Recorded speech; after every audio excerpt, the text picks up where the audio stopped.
Bueno, y hoy nos toca cerrar la semana con el día 140 en nuestra lectura bíblica. Qué bendición llegar por la fidelidad del Señor a este punto.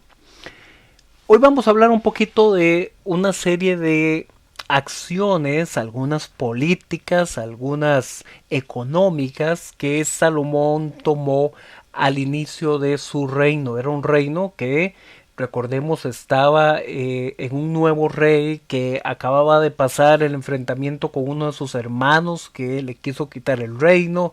Y entonces tenía que tomar algunas acciones Salomón. Y esas primeras acciones fue que él quiso fortalecer su reino por medio de la construcción del templo, por medio de la construcción del palacio real, por medio de la construcción del muro de la ciudad.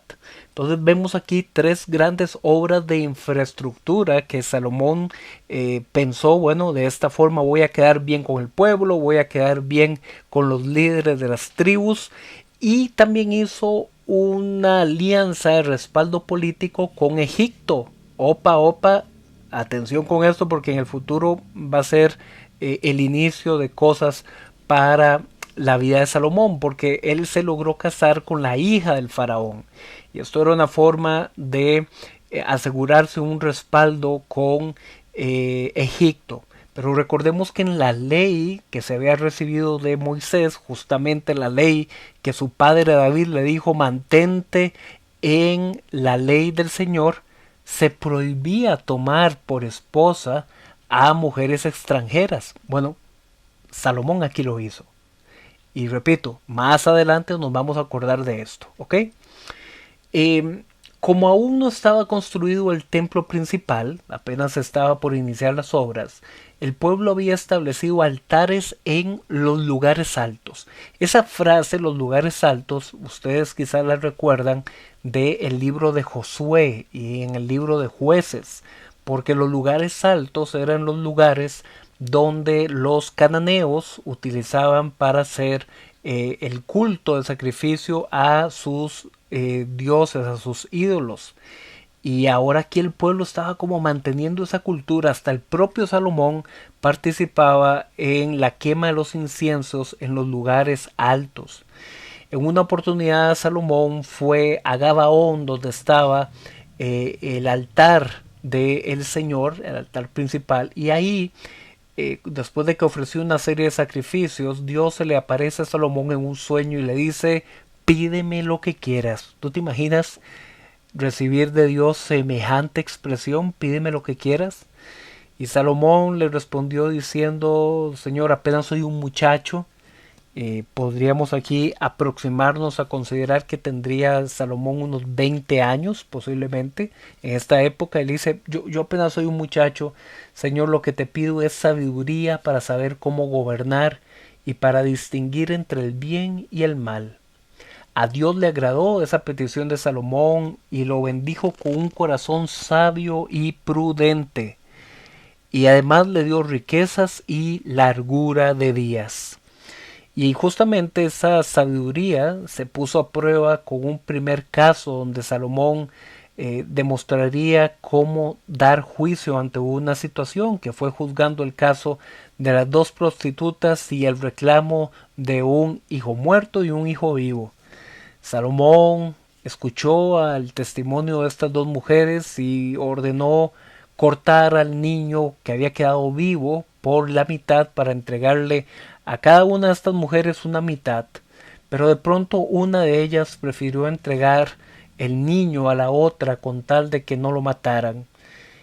Con esto Salomón supo que esa era la verdadera madre. El pueblo, cuando se enteró de esto, comenzó a respetar a Salomón por la sabiduría que había recibido para juzgar con justicia.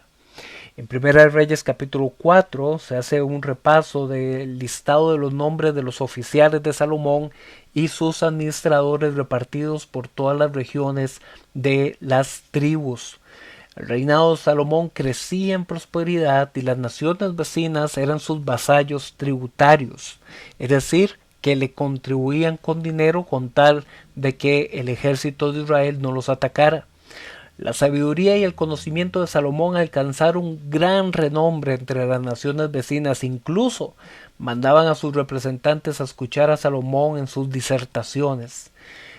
Aquí también debemos entender que hay un lenguaje con hipérboles. Recordemos que las hipérboles son unas figuras literarias que se utilizan para exagerar alguna situación. Y vean que aquí dice que todos los reyes de la tierra. Entonces uno dice, ah, caramba.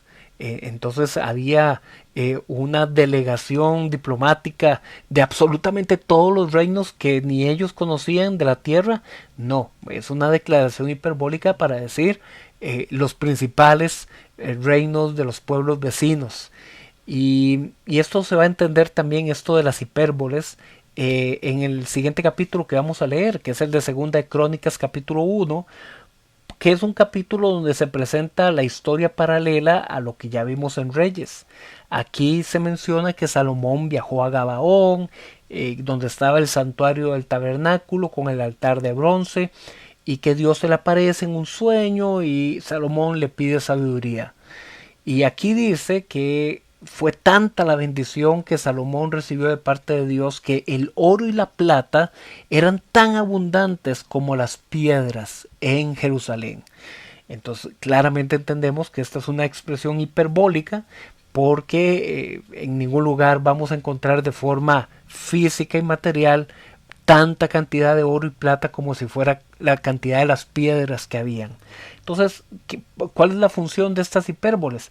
Nada más es mostrarnos a nosotros cuando el tamaño de la bendición es tan grande que entonces se dice así una expresión enorme, como cuando uno le dice a una persona, mira, te doy 1000 gracias. Bueno, pero es que solamente me la dijiste una vez, no me la dijiste 1000. Pero ¿por qué decimos 1000 gracias? Porque es una forma hiperbólica, es decir, una forma exagerada de poder expresar lo que sentimos. Y aquí donde se nos dice que el oro y la plata eran tan abundantes como las piedras, es una expresión hiperbólica para decir que el reino de Salomón estaba muy bendecido. En el Salmo 72 es un salmo dirigido a Salomón, porque se pide, es una oración pidiendo que el hijo del rey tenga buen juicio, que juzgue al pueblo con justicia, que todos los otros reyes y las naciones le sirvan al hijo del rey, que este hijo del rey aprenda a tener misericordia al afligido, a atender al menesteroso. Y cierra el Salmo 72 diciendo, aquí terminan los salmos de David. Entonces entendemos que los salmos no están ordenados de forma cronológica. Y usted tal vez dirá, sí, pero es que más adelante del número 72 hay otros salmos que dicen que son de David. Pero en este Salmo 72 es como el último que se registra, inspirado a partir de lo que David había dicho o cantado. Y con esto también se cierra este ciclo de David para ya adentrarnos en Salomón y después en los otros reyes que van a ir apareciendo. Cerramos de esta forma la semana.